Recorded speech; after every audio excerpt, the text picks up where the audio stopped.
Today we'll be putting on a 5.8 gallon Acerbis tank. So, as you can see, I stripped off the side panels and the seat. If you need help doing that, I'm sure there's plenty of videos showing you how to do it. All I'm going to focus on right now is just the tank. So I'll show you how to take that off and put the new one on. Alright, first thing we want to do is remove the shroud cover. There's a bolt here, and a bolt up here, and one down there. They are 5mm Allen head.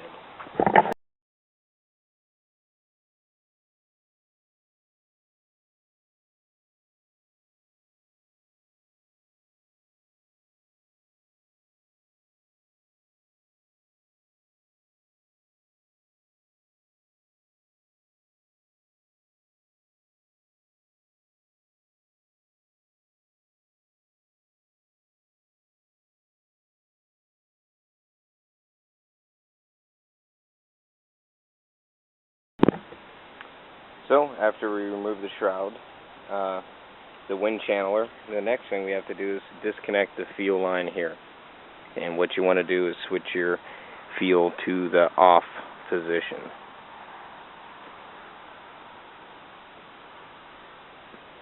Just go ahead and pull the hose out.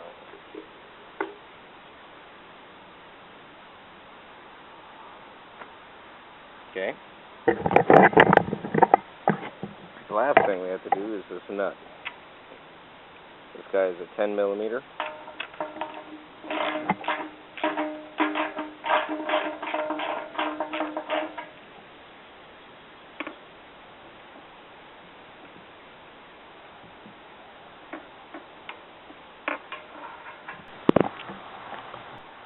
Now, the tank is set in two spots on these big rubber grommets. Basically, it's like a hook and latch system. So what you want to do is pull the tank up and back, and off it comes.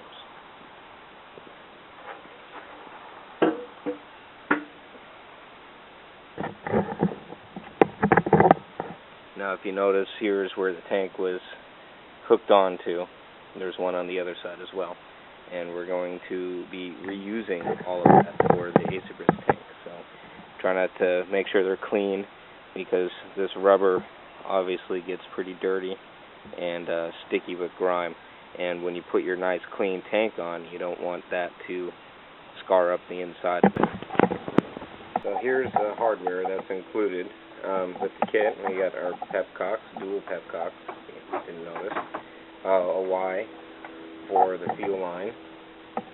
So we got support brackets, mounting brackets, a bunch of nuts and bolts and O-rings, and rubber gasket, and even a zip tie there. Okay, let's read the instructions and see where we need to go. So the first thing the directions tell you to do is take the rubber mount off of the original gas tank and reinstall it where it came out of. You can do this by you pushing down on the rubber.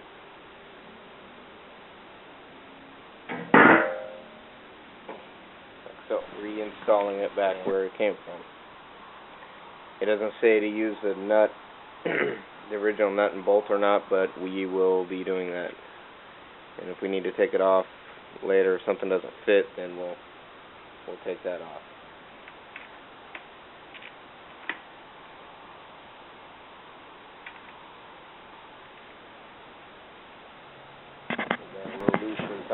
Okay, next they want us to put the rubber guy on the frame and use a zip tie to tie it down.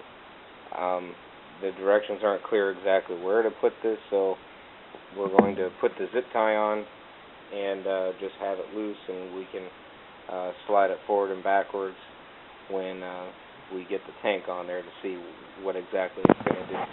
Alright, the next step is the little triangle engine bracket here. This bolt needs to be removed, and we're going to put this guy over the top. So let's do that.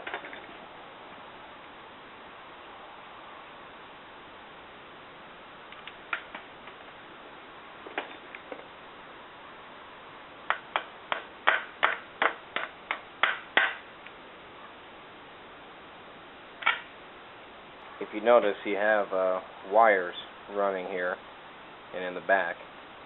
I don't know if this is going to hinder it or not, but we're going to see. I'm just going to put it on and push down, and if we run into trouble, I'll stop and we'll go from there. You need to make sure you save the nut that came off of this side, because with your kit it only has a bolt.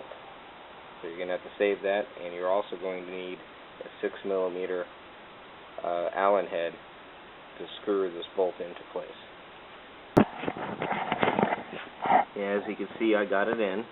What I had to do is remove the clip that held this wire. That's set right pretty much in the middle, and that's going to stay underneath the frame. Then on the other side, it may be hard to see, but there's another clip here and the bigger wire, so that's going to be pushed to the center of the frame.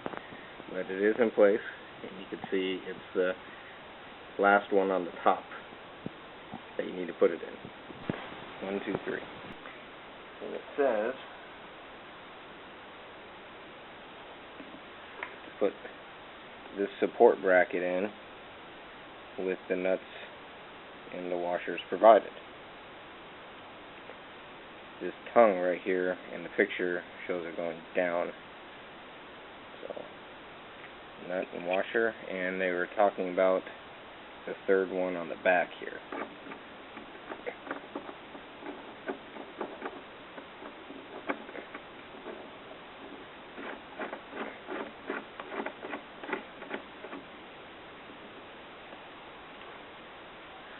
And you'll use a 10mm to tighten that up. I'm not sure what the angle is right now, so I'm going to leave it loose. I'll go ahead and put the other one on.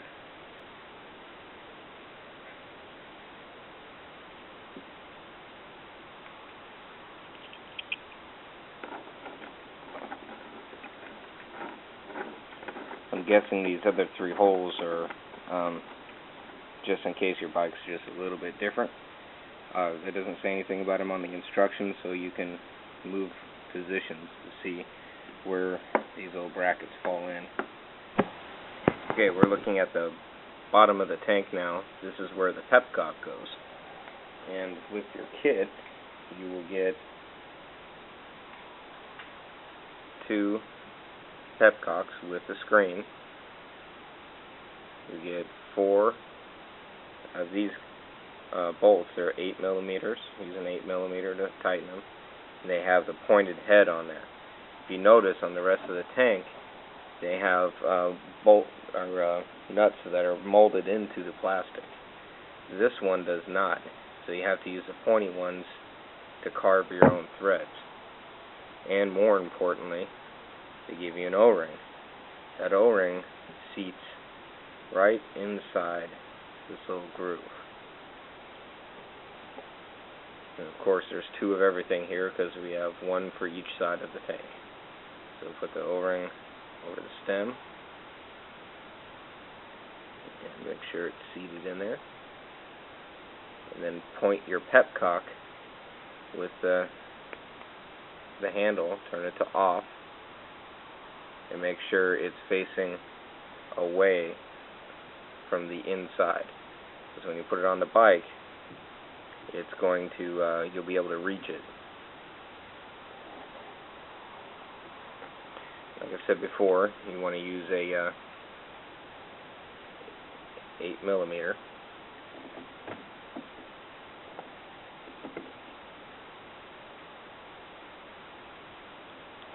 And it looks like for this one, you'll need an open-end wrench because of the valve here. So we'll go ahead and tighten that one, and one on the other side over here, and we'll be ready to move on to the next step. Okay, so our petcocks are in down there, and I kind of dry fitted this a little bit on the bike, and I found out that this rubber mount that we mounted earlier has to go up as far possible as you can get it. That's going to sit right about in here. So it's protecting this from the frame. Also, the arms that we bolted on earlier here are going to rest and bolt on right here.